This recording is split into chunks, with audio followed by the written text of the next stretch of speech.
Mom always said, never play ball in the house. Oh, Millicent. Fireworks. Oh, my nose. Oh, my nose. Oh, my nose. When it's time to change, you've got to rearrange. Sha-na-na-na-na-na-na-na. Sha-na-na-na-na. Is dinner gonna be an homage to the Brady Bunch? You betcha. Woo!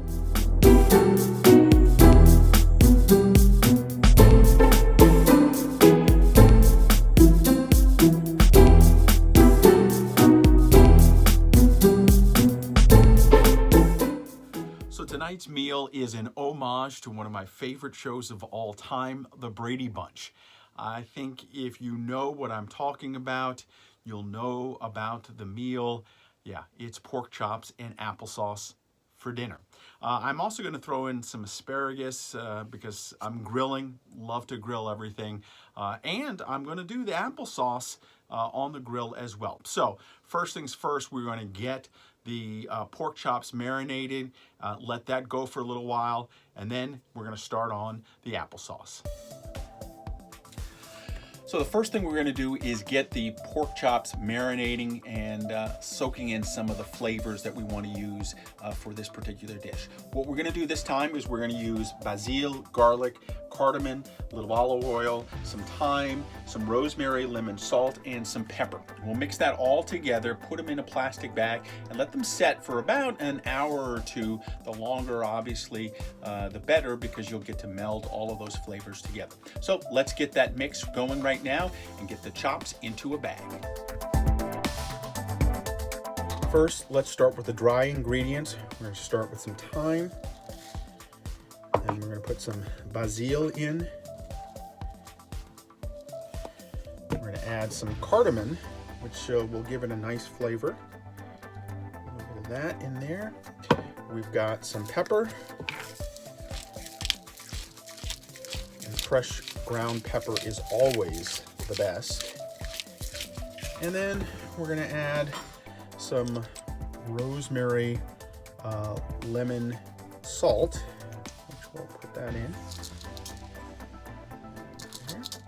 And that is your dry ingredients.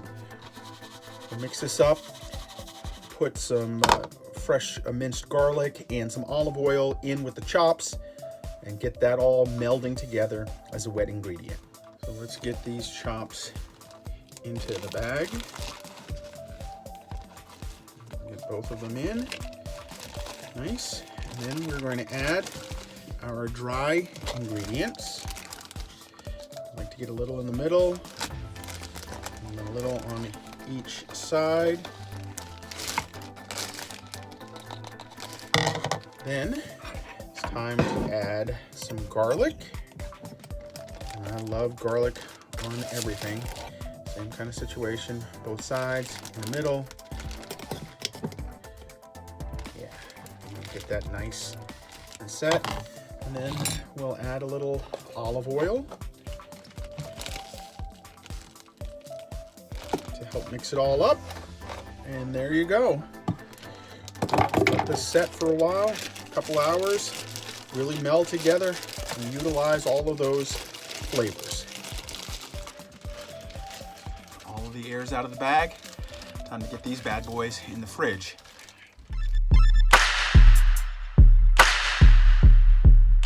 So the fire is going. What we're going to do now is we're going to take the apples, put them in a cast iron skillet with a little butter, and start sweating them down. We want to get them soft and get them really nice and ready to go.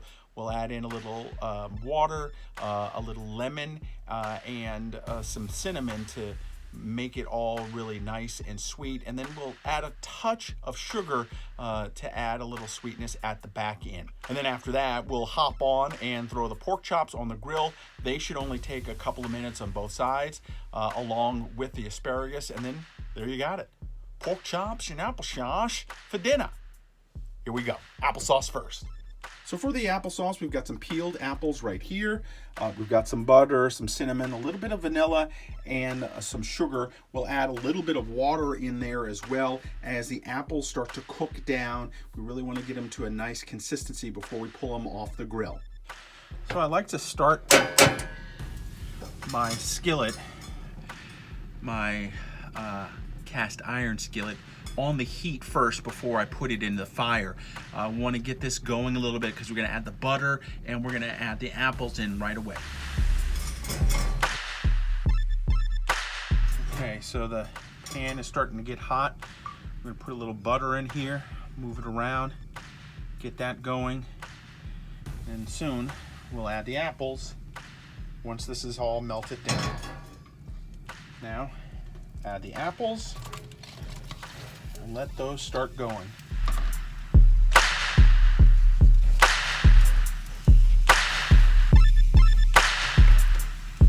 Now, once the apples have been in for a while and they've started to bake down, you want to add your cinnamon, a little bit of sugar, not too much of the sugar, a little bit of the vanilla, because you're going to take all of that, put it on the grill.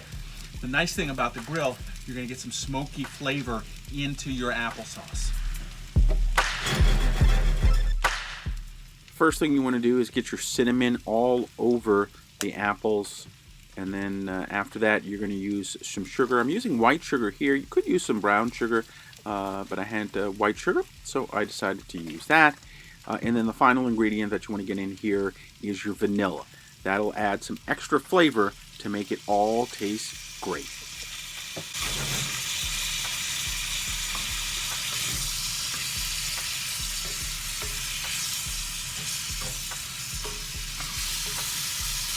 I wish we had smell-o-vision.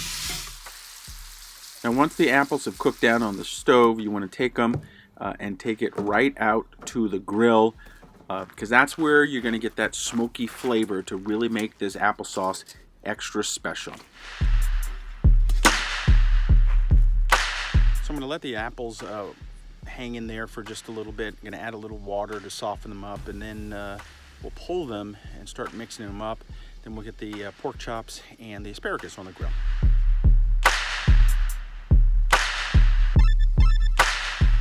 Now you want to keep an eye out on your apples as they start to cook down. The heat will obviously make them real hot right away, but you just want to keep mixing them down until they're nice and soft and ready to take off. The apples are done off the grill. I'll finish them off with a little butter and a little sugar and cinnamon if needed, but they look really good.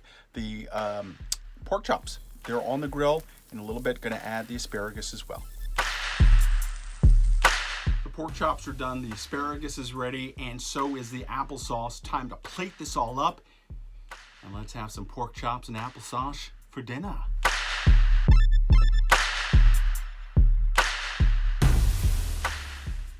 And there you have it. Pork chops, applesauce, and asparagus for dinner. Let's check it out. Chop. Excellent. I don't know how the asparagus is going to be. And great smoky flavor in that applesauce. I'll put a link to how I did all of this down below. You can make it at home or on the road, hopefully in your own RV or on your next trip. I love it when I eat well on the road. Hey folks, that's going to do it right now for me. Make sure you follow me everywhere on social media at RVJedeye. And then of course you can follow me on my blog at RVJedeye.com. Get out there, chef it up. No need to eat poorly when you're on the road. This is all really easy to do and very good for you. Have a great day. I'm going to have a great meal.